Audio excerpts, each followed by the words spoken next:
right. Hi, thank you everybody for coming for the 1840 Harrison Campaign Banner presentation. I'm Rebecca Lavallee. I am the archivist and the historian here at the library. Back in January, Justin, my boss, tapped me to be the liaison with the Douglas Historical Society for the museum on Main Street, Voices and Votes, Democracy in America. It's a traveling exhibit put on by the Smithsonian that brings basically a museum to small towns to promote exploring the action, reaction, vision, and revision that democracy demands. Part of our role as hosts is also to put on different programs during the 6-week exhibition. So while we were discussing the different types of programs that we could put on, we were upstairs and Lisa's like, oh, that's a cool banner. And I happened to mention what it was. And she's like, her and Justin were like, oh, you should put on a talk. The rest is history. Okay, sure, why not? Like, it should be an easy dive. It actually was a much deeper historical dive than I originally anticipated. The election of 1840 was very revolutionary to how campaigns have been run ever since. It basically changed everything. So let's start. The banner was originally discovered in the 1940s in the house of the late Edwin Moore.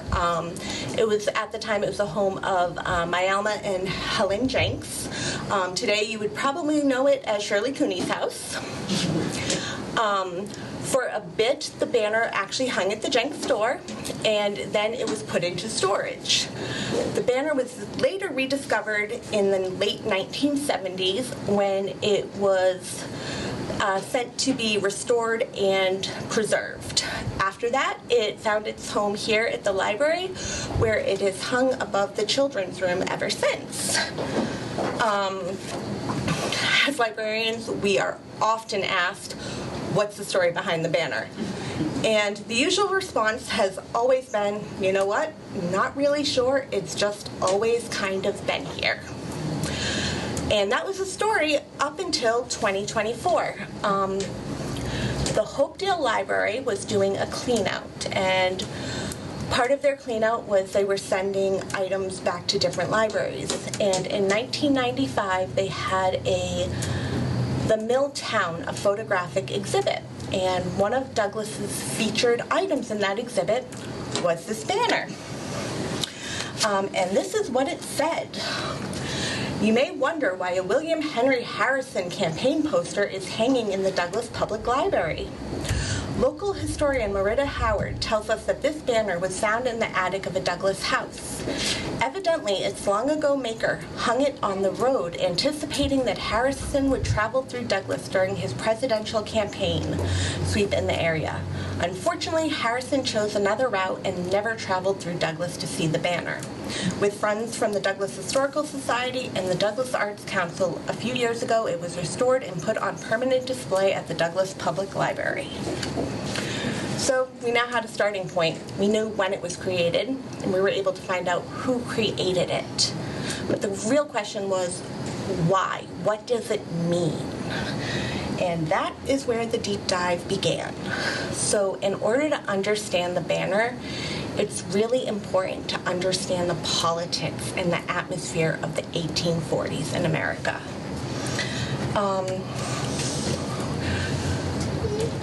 The assumption since 1940 was, since the banner was found in the home of Edwin Moore, he is the one that created it. We are going to continue with that assumption, as we have never had anything that has pointed us otherwise. So first, common misconception. You had to be a landowner to vote in 1840. By 1840, most states in the Union no longer required you to be a landowner to vote. In fact, Massachusetts, in the Massachusetts Constitutional Convention of 1820 and 1821, amended Article 3 to read, every male citizen of 21 years of age and upwards, excepting paupers and persons under guardianship, who shall have resided within the Commonwealth 1 year and within the town or district in which he may claim a right to vote. Please note, it was men. Women were still left out of the narrative. So you did not have to own land, but you did have to be a male and 21 years of age. Now, back then, there was not a national voting day like there is today. That did not come around until 1845. There was a 34-day window where voting took place. In 1840, it was October 30th until December 2nd. Massachusetts voted on November 9th. On November 9th, Edwin Moore would have been 20 years and 21 days old, almost a year shy of being old enough to vote. But as we have seen, you do not need to be 21 to be involved in politics and want your voice to matter. And this banner is an excellent description of that. So what made the election of 1840 so special? Since 1796, there's always been mudslinging in politics. There's always been personal attacks. Parties have fought over issues. If you've paid attention during Hamilton, you will know that the founders wanted a government free of infighting and partisan politics. Spoiler alert, didn't work. However, in 1840, it was the first time we truly saw a two-party election. Before that, there was always kind of a front runner from another party, and the second party was just kind of there. 1840 was the first time you had two candidates really fighting it out. The two parties, the Democrats were originally the Democratic Republican Party that were formed in 1792. They were formed in opposition to George Washington and his Federalist Party. They were all about the states' rights. They did not believe in a strong central government.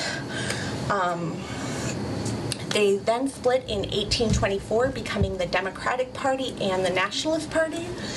The Nationalist Party soon became defunct, and the Democrats remained, continuing to be all about states' rights. Also, the power of the government should be in the hands of the common man, not in the hands of the elite. And also, they were all about manifest destiny at that point. By 1840, those Democrats had a ruling faction called the Jacksonian Democrats, who were based on the views of Andrew Jackson, the president from 1828 to 1836. Andrew Jackson and his Democrats decided to take everything a step further. First, the Bank of the United States was an enemy of the people. They thought that it was a disgrace to democracy, and it hurt the common person. As Jackson came into power, he started taking away states' rights if it meant increasing his power and the power of the executive branch. He did not believe in the power going to the legislative. He believed in it going to the executive. He freely used the right to veto, and he believed that his administration had absolute power.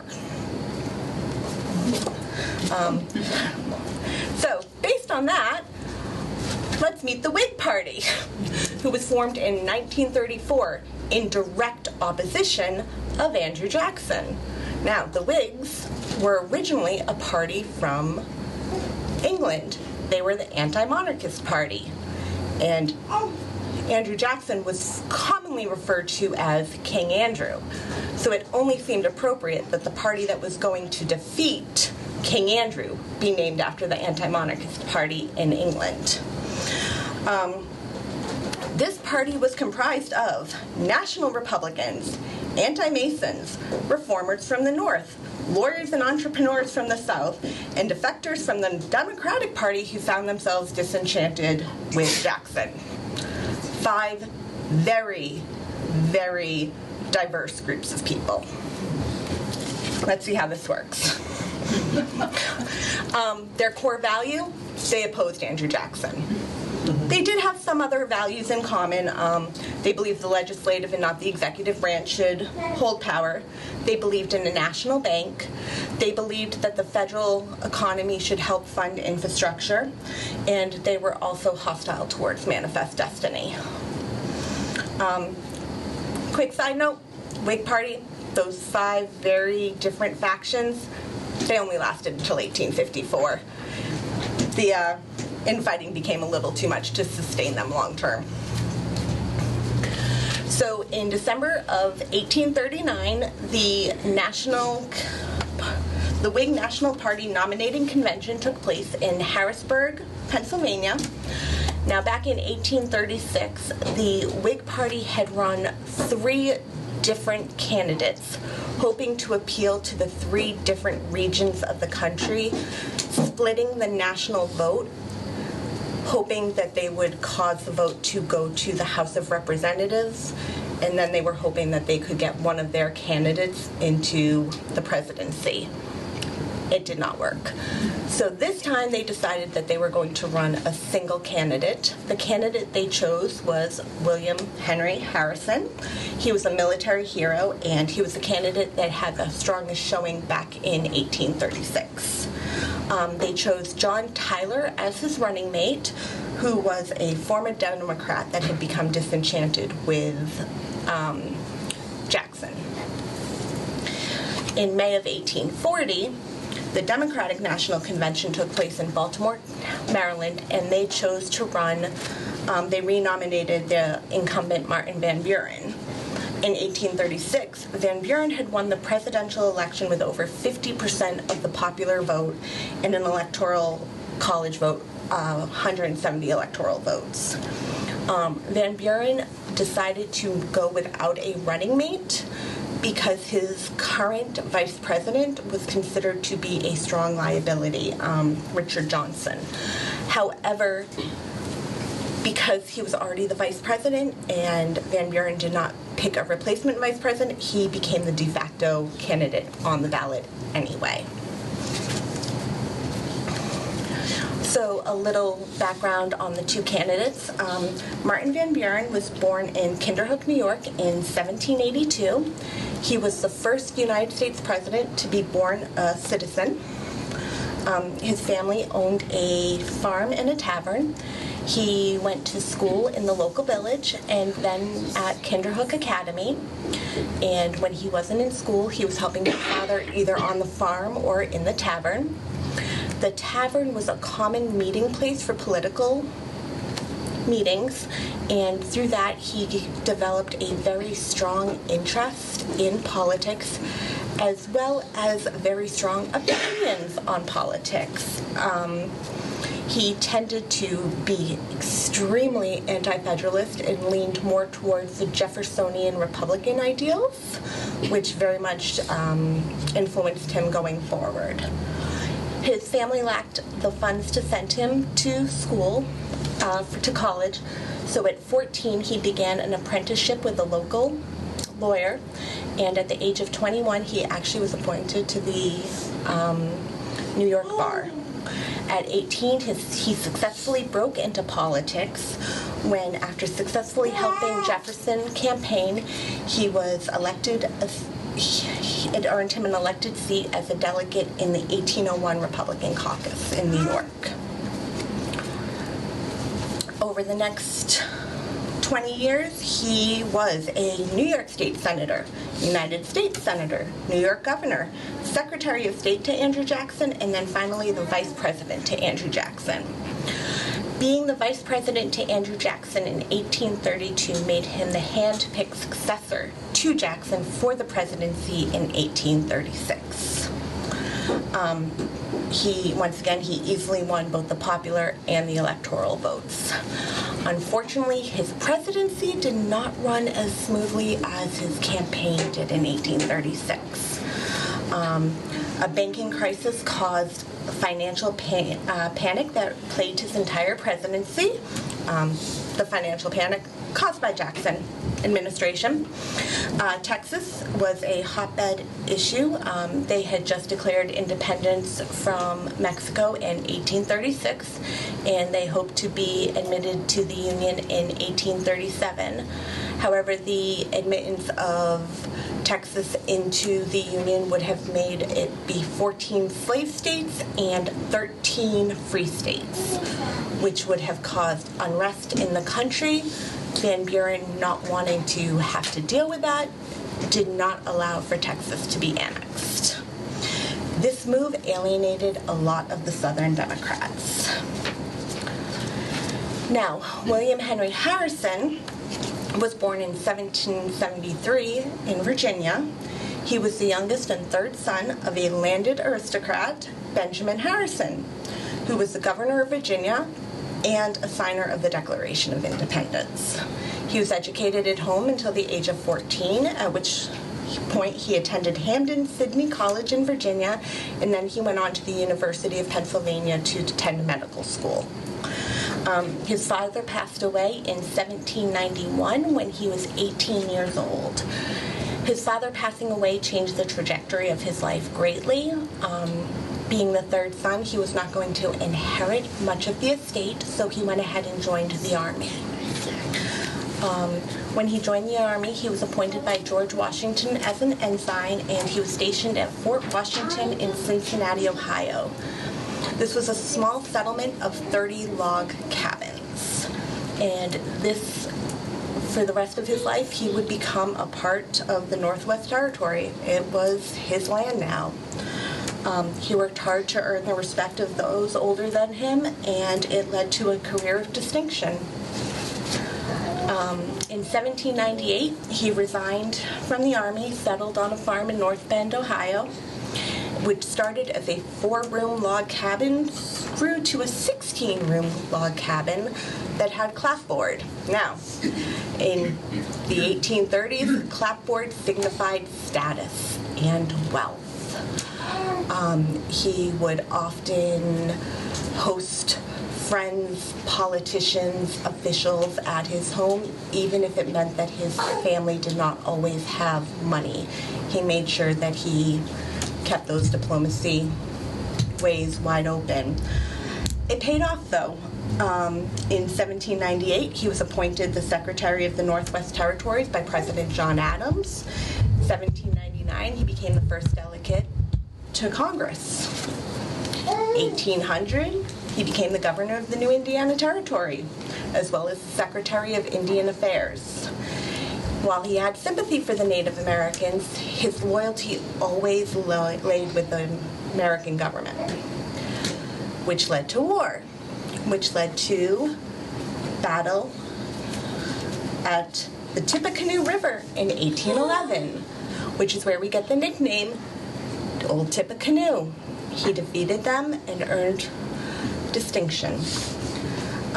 War of 1812 soon followed, and he was back in the Army as a brigadier general in charge of the entire Northwest Army. There, he was the hero of the Battle of the Thames River in 1813. He once again retired in 1814, this time as a major general, returned to Old Bend, Ohio, and became a politician. Elected to the U.S. House of Representatives, Ohio State Senator, United States Senator, U.S. Minister to Columbia.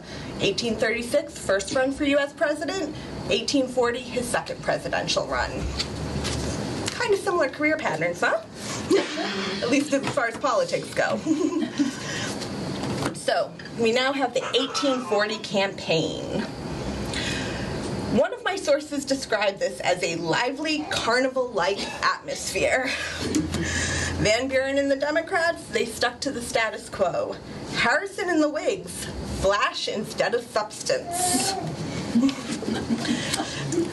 The Democrats ran on the idea of states' rights, opposition to the Bank of the United States, opposition to protective tariffs, opposition to federal aid for internal improvements. Slavery is up to the states' rights and the federal government needs to butt out.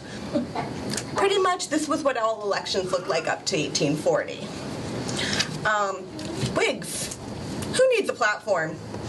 They decided not to comment on any issues. Their campaign focused on correcting the abuses of the Van Buren administration and, by default, his predecessor, Andrew Jackson. They would win the presidency on passion and prejudice, playing up that Harrison was a distinguished war hero who could appeal to a wide spectrum of voters and had little to no skeletons in his closet, politically speaking. Surprisingly, though, based on those two platforms, the first shots were fired by a Democrat. A reporter for the Baltimore Republican, a Democratic newspaper, stated, "Give him a barrel of hard cider and settle a pension on him. He will sit the remainder of his days in his log cabin by the side of the fire and study moral philosophy." This was supposed to be an insult. Instead, the Whig Party was savvy enough to turn it into the log cabin campaign. Harrison became a simple man to the people, hardworking military hero, the kind of guy that's going to sit in his small log cabin and drink hard cider.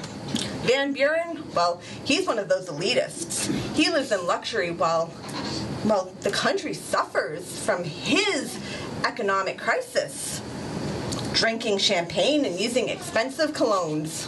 I don't know where the expensive colognes came from, but that's what they said.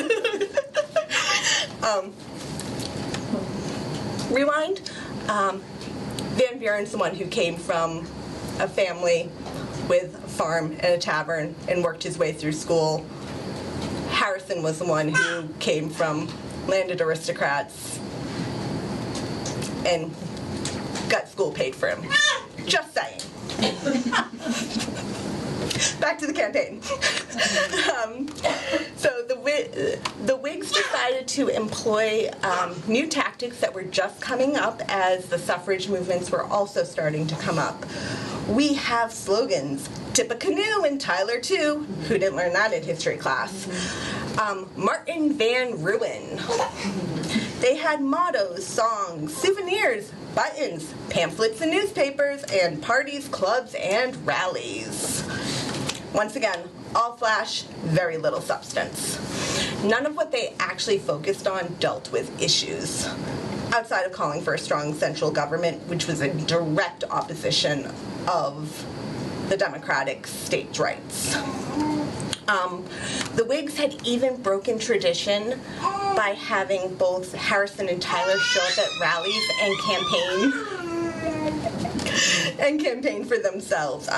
Prior to this, the thought was presidential hopefuls should not campaign for office, but rather let the office seek the man.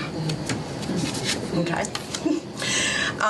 They also did take part in the mudslinging themselves, relentlessly attacked Van Buren, scrutinizing every move he made, continually painting him as to be out of touch with the people, promising that the Whig Party and Harrison would bring better days for everyone.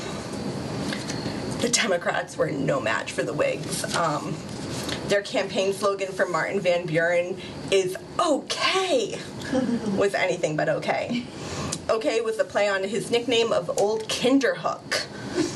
Unfortunately, the American people were not okay with his administration, the banking crisis, or the possibility of a fourth Democratic term in office.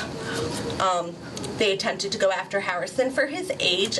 He would, if he won, take office and be 68 years old, which at the time would have made him the oldest president.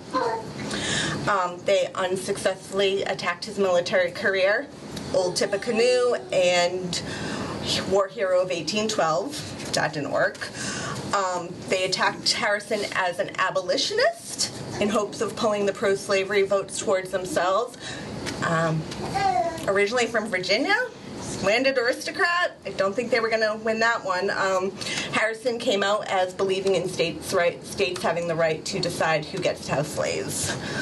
And they even attempted to have Harrison commit to some type of a platform. Harrison stuck to the Whig line and said nothing. So on December 4th, when all was said and done, 78% of the electorate voted, which was 2.4 million voters. All time, it ranks in the top 10 of voting turnouts since 1789, and in 1840 it was the highest turnout by over 20%. I believe the next highest was 53 or 57%. Harrison won with 1,275,016 popular votes to Van Buren's 1,129,102 popular votes. Believe it or not, only a difference of 150,000 votes. However, he won 234 to 60 electoral votes. So I think it was kind of a clean sweep. Van Buren was so unpopular, he did not even win the state of New York, his home state. So what was the primary reason Van Buren lost? Was it the overall unpopularity, the financial crisis, the Whigs' flashy campaign strategy? Not really sure. However, what can be said is the Whigs' flashy campaign strategy has resonated and continues to resonate today as we see how campaigns are handled now. However, Democrats did get one thing right. Harrison was old and in poor health. Tuesday, March 4th, 1841 was Inauguration Day. It was overcast, cold winds, and 48 degrees. Harrison, refusing to wear an overcoat, gloves, or a hat, gave the longest inauguration speech to this day. 8,445 words, lasting about 2 hours while outside. He also then continued on with the celebrations, including 3 balls after the fact. 31 days later, he died. Cause of death? Pneumonia, most likely due to exposure to harsh elements. So, Harrison now had the distinction of being the oldest president to serve, the first president to die in office, and the president to serve the shortest amount of time in office. He still holds 2 of those distinctions. So I know this is supposed to be a talk on the banner, and I've talked about everything really but the banner. However, the political landscape and changing campaign style is very important to understanding the banner. Obviously, a cursory glance is going to tell you this is not just a normal vote for Harrison banner. There is a lot that went into this, a lot to break down. So, here we go. Mr. Harrison himself, based on renderings that we actually see, pretty accurate. Harrison and Reform was one of his most popular and well-used slogans during the time. And then over here, we see 2 visible, and really small down here is a third, long-legged men that can be seen fleeing with the words Sub-Treasury next to them. So, you've heard me repeatedly mention an economic crisis that plagued Van Buren's presidency. I'm a history person. I am not a finance major. I am not an economics major. I despised macro and microeconomics. So bear with me. I'm going to do my best. Okay. Jackson hated that the federal money was in the Bank of the United States. So in 1833, he refused to renew the charter of that bank, removed all the money from the Bank of the United States, and put it into state-chartered banks. They had no oversight. None. So, shocker, the country flourished for 3 years. Economic prosperity. Federal government, thanks to Manifest Destiny, begins selling off public lands, pays off the national debt, able to distribute surplus revenue to the states. Quick side note, the government required that the people pay for those government lands in gold and silver. No paper notes accepted. Now, these state-chartered banks now have a ton of money to spend, so they start issuing notes and loans and promises left and right. Might have overextended themselves just a little bit. So, 1836, Jackson leaves the presidency. In comes Van Buren. What do you know? Lack of oversight, surplus of funds, gold leaves the banks. Cue the Panic of 1837, quickly followed by a depression, and now we're in an economic crisis. So, we have to pay the government in gold and silver if we want to buy land. But if the government needs to pay us in any money, they're going to give us the depreciated notes that are barely worth the money that they're printed on. Fair, right? Yeah. So widespread resentment towards the people, towards the banks might have started to spread. By 1838, it looked like the banks were getting back on track. Silver and gold was back in rotation. And by 1839, the deflationary conditions came back. And they stayed that way until 1843. So, Van Buren had attempted, in a speech to Congress in September of 1837, to propose either a gold or silver currency. He spoke out against the state-chartered banks and even proposed the plan to open a treasury independent of the banks. Didn't pass till 1846. Now, this independent treasury would include those sub-treasuries that you see on here a couple of times. And those are simply individual branches of the main treasury. So the Harrison Reform is for the economic reform that Harrison and the Whig Party would bring to the country, taking them out of the financial crisis that Jackson, Van Buren, and the Democrats had caused. The three actually, thin-legged men. It was difficult to exactly figure out why they were thin-legged. One of the best explanations that I could find is that it was in reference to dandies, and that was in reference to Van Buren being an elitist. He wasn't a hard-stropping worker like Harrison. He was just a little dandy who couldn't handle things. And him and his sub-treasury are running to their home sweet home.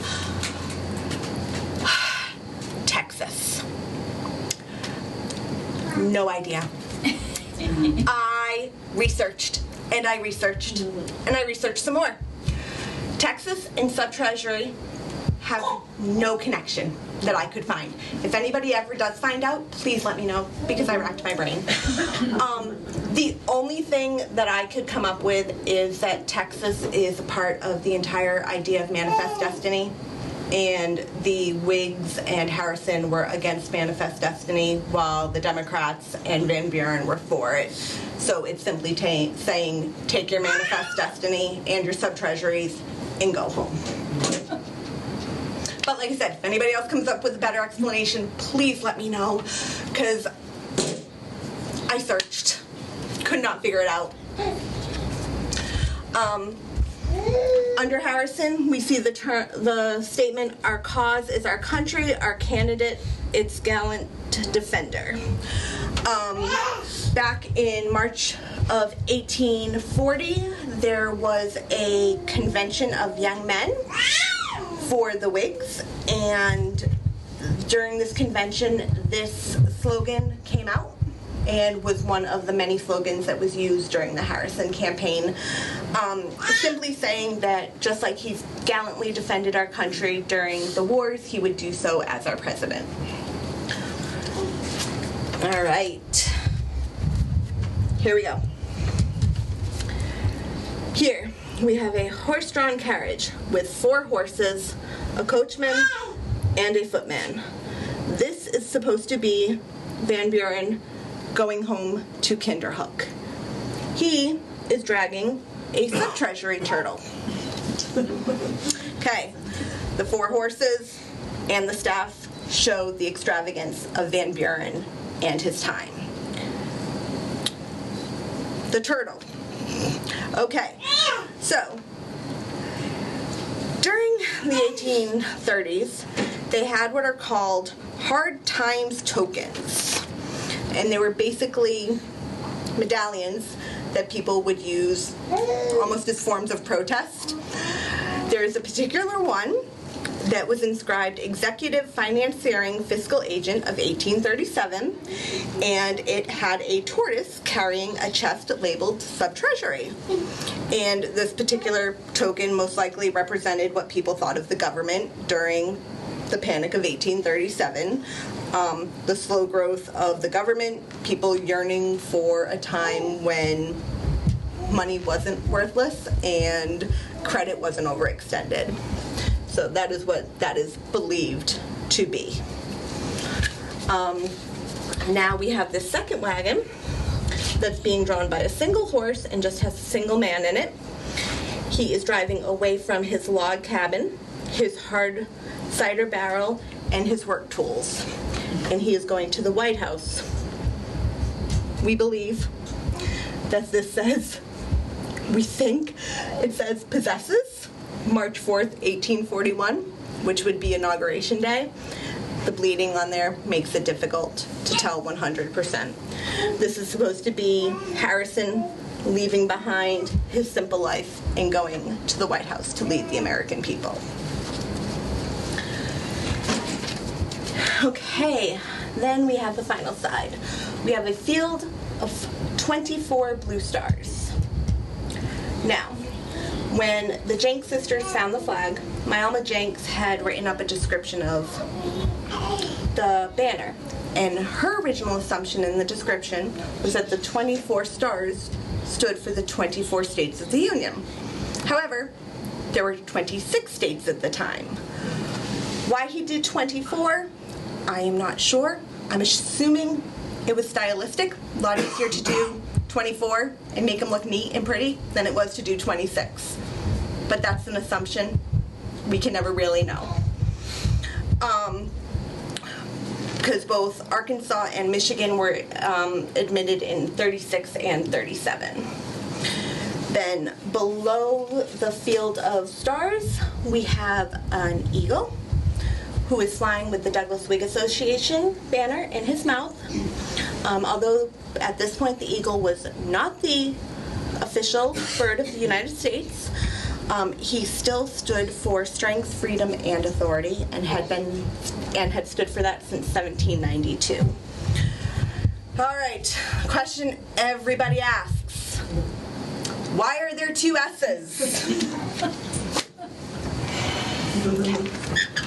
I have looked in every primary and every secondary resource I have. There's no mention of the Douglas Whig Association. Douglas got its name from Dr. Douglas, who spelled his name with two S's. There's a very interesting write-up in the 250th anniversary Time and Town about Dr. Douglas and how he didn't quite do what he was supposed to do when the town was named after him. He didn't quite give us the money he was supposed to, which is one of the reasons I think we may only have one S in our name.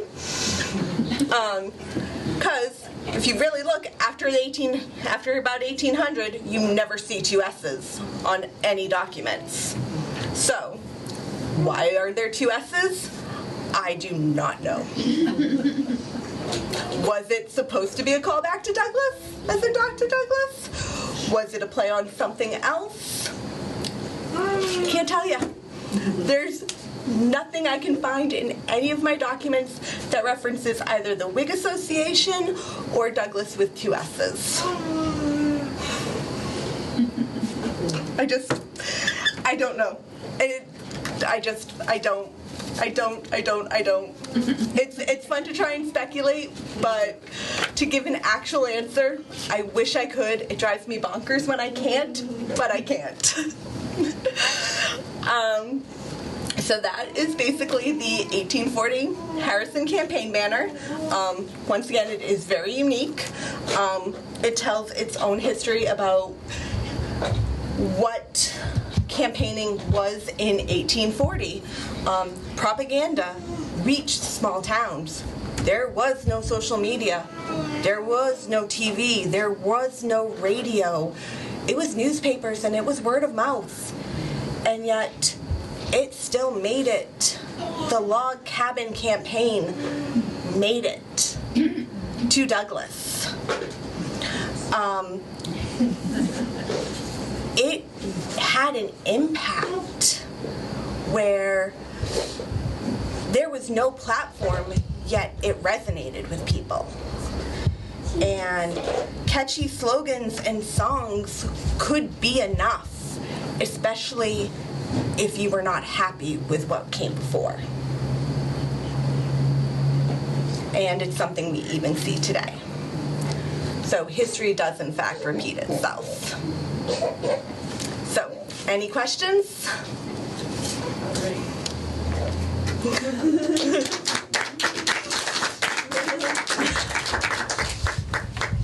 So where would it have been displayed?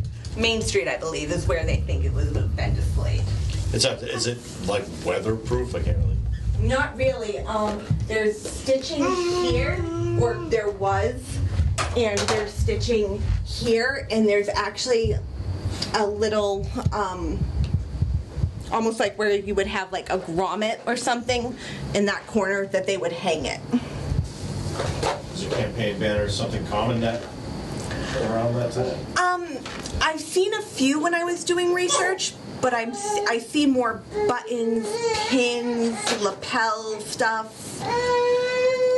You've seen a few, but I haven't seen a ton. Doesn't mean they didn't exist. I almost think what saved this was the fact that it was stored so poorly. Well, no, it was forgotten about. It was forgotten about. Huh? No sun was No sun hit it. It was basically rolled up into a ball. And when they received it, there was creasing and that type of stuff. There was actually very little damage done to this. They said that there was some bleeding. They said that there was some discoloration, but not a ton. The biggest thing that they had to work on was flattening it and stretching it out.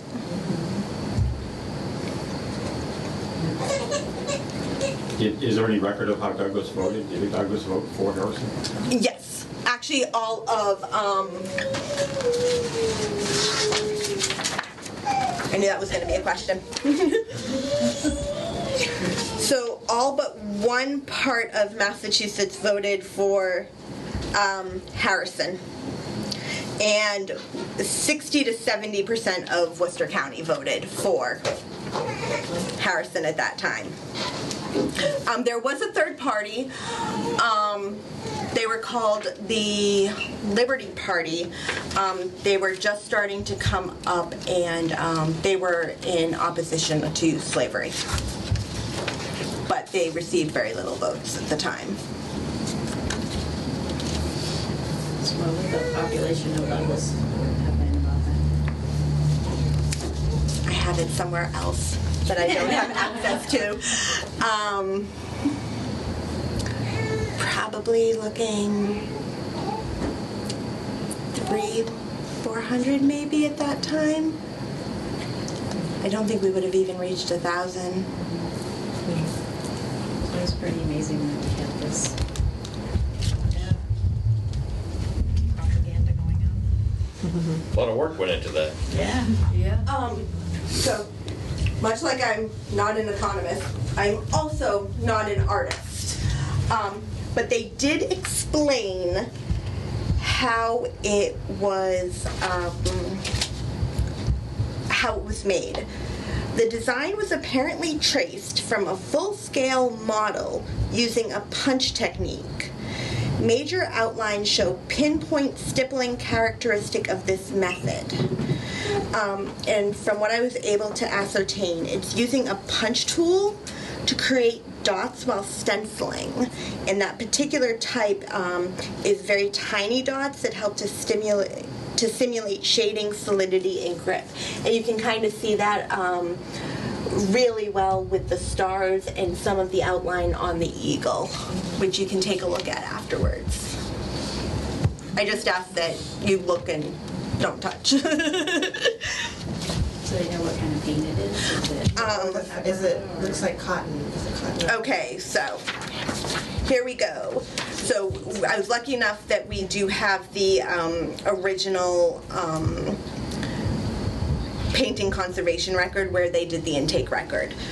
So the original banner itself is assumed cotton fiber with a plain weave and a 26 thread per centimeter count. The medium is thin oil type, probable except ink type black. Pigments were not tested in the thin to stain consistency. And under the medium, the only damage loss was fading and darkening of medium. So I mean, if you think about it, to be 130 years old before it was actually restored and preserved, for that to be the only damage on the medium, that's impressive. And most of the damage on the cotton had to do with it being rolled. So can we go back to the beginning? Like they think March, the last name of the person who Moore. So do they think he made it? That's the assumption. Like I said, the Jenks sisters were living in what's, like I said, is now Shirley Cooney's house. Mm-hmm. Shirley Cooney's house was known as the Edwin Moore house. Okay. So they made the assumption that he was the one who had made it. Emerson's work, The History of Douglas up until 1878, does mention Moore quite a bit. By the late 1860s into the 1870s, he had started becoming the little that Emerson mentions him. He was involved in the temperance movements and all of that. He also worked very hard in the 1872, I believe. It doesn't actually say it. It says early 1870s, and 1872 would have been the election. The 1872 election, to get the entire, he selected and got the entire prohibition ticket elected in 1872. So he definitely did have a history of politics later on. So it would make sense that it would have started with this. One of the things that the Whigs kind of promoted, which is also funny because their slogan involved hard cider, was they were also kind of the temperance movement. But like I said, you have 5 very diverse groups of people, so there was a lot of ideas that they were trying to cram into one party. Is there concern about how it's stored, displayed now? Should it be behind museum glass? Or? Nope. We actually, the spot that it is in the library gets almost 0 sun. There is no windows that actually hit it. Lisa and I have actually talked. It did have film over it. We are going to be replacing the film. The film was in rough shape that we noticed when we took it down. The library ceilings were done in 2023, I believe, and we took it down then. We cleaned it up. We looked at the film then. We're like, we'll go for it. When we took it down this time, we're like, nope, we're going to replace the film. But actually what we're going to be doing is the company that did the original restoration is still in business, and we are going to be getting in contact with them to see if there are any further steps we can take to continue preserving the item. It's in good hands. But I mean, from the front, you can see that it's still very, very well preserved. There's only a little bit of lifting here, but I mean, like I said, it's up. Nobody touches it. Nobody. So that's the whole bit. That's not the banner applied to something else. The entire thing is the banner. So here to here to here to here is the banner. Yeah. This is behind it is a board there's an adhesive that basically glued it to the board. So it was preserved the last time it was applied to that. Yep. By professionals. Yeah. I wouldn't even consider. Scotch tape. Yeah. What was the date it was restored? It went on September 12th, 1979 to the restoration place and came back on April 28th, 1980.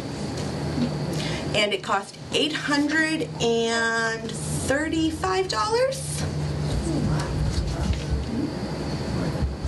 So, and back then it was insured for, the estimated value was $3,500. Yeah, that's you said Antiques Roadshow to evaluate it. But I mean, right here you can see some, I mean, there were tears, and I'm sure that's part of it, and the bleeding and that type of stuff over time. But I mean, overall, very, can't complain about the condition it's in. And it did spend 4 months at Old Sturbridge Village when it was first restored.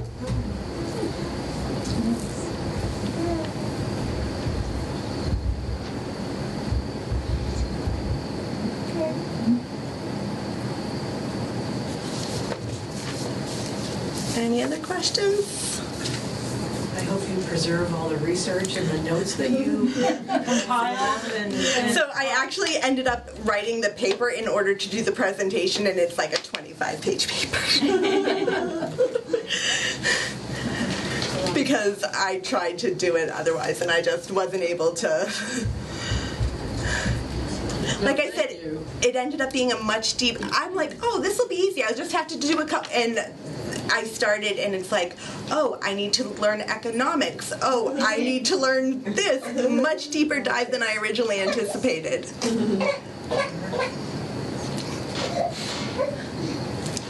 Well, thank you so much. Thank you.